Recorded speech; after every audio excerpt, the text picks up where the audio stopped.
that you did this on stage, but even then, I mean, when you sign on to do a retelling of something like Cyrano that so many people are familiar with and that's been told so many times, is there a sense of relief in knowing that it's a story that's been around for so long, or do you get extra nervous about bringing something new to a story that's been around for so long? I guess at a certain point, you just have to, you have to let that go and kind of, connect with the material on a personal level and try to, tell the story as truthfully as possible. And, as an actor, whatever that means to you. And I'm really grateful to Erica. We had made this this adaptation as a stage play first. And I'm so grateful to Pete and Eric for embracing my interpretation of the character.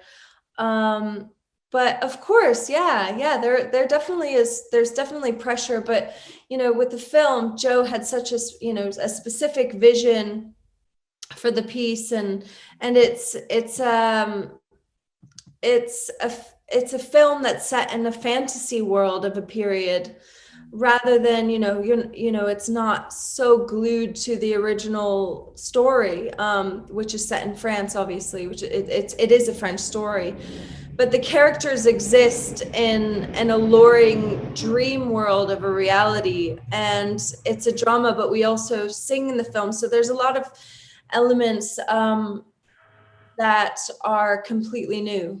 From how moving your performance is to the emotion that comes out in the songs, I can't imagine anyone else playing Roxanne, but you've also said that you weren't sure if you would get to do this. So how hard was the waiting to find out?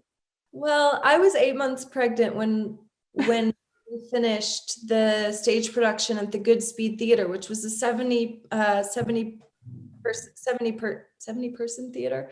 It sat 70 people. Yeah. And when I first sought out to do theater, I'd always dreamed of getting to go, maybe one day performing on Broadway or off Broadway, or any theater would be fine. But then it transferred to Broadway. But when we finished the play, I was 8 months pregnant with my daughter, playing a virgin, which I don't know how successfully I did that. It's acting. But I was really gutted when I didn't get to go off Broadway. But I'd been offered a part in Ron Howard's film, and that was just much more practical in terms of, nurturing a new relationship with my newborn. But I felt like I just wasn't finished with the project. But at the same time, I knew that Joe was developing the project for the screen to make the film with Erica, Pete's wife, who was writing the script for the film.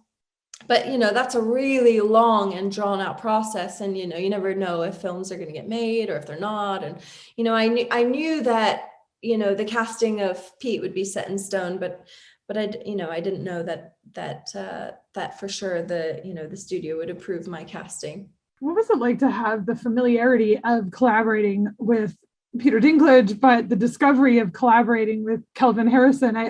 What did you enjoy about sort of being caught between the two of them as scene partners? I mean, one of my favorite scenes that I got to take part in was the balcony scene, where we all were together in one scene, and it's such a exciting scene for an actor. There's such a fine balance between what Roxanne is aware of and what she isn't aware of, and I loved kind of that dynamic between with Peter, and I mean, I had to stop myself from laughing many times during takes, because I just they're both so dynamic and talented and enigmatic, but it was kind of like Christian is the puppet, and Cyrano is the puppeteer, and I loved kind of the way that Kelvin, his physicality that he used, and that scene, and kind of he'd be talking, he would be expressing himself even though he wasn't the one saying the words. I really love the kind of how nuanced of a performance that Kelvin gave in that scene. Did you have a favorite song that you've got to perform in this?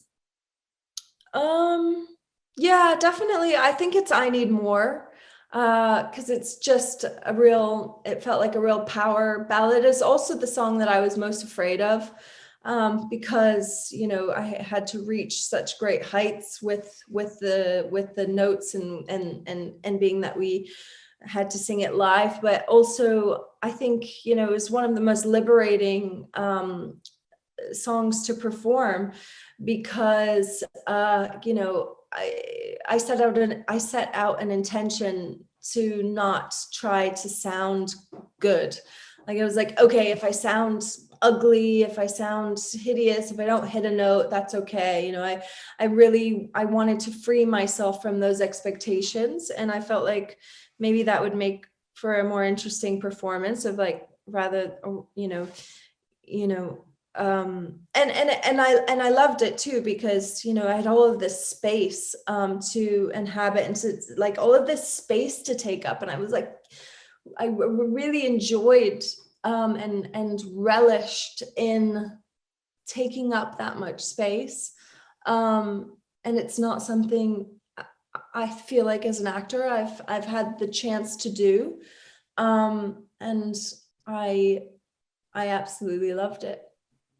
Well, I appreciate you talking to me about it. I love the strength and the independence that this character has. I think it's such a beautiful character. So thank you for talking to me about her and the film.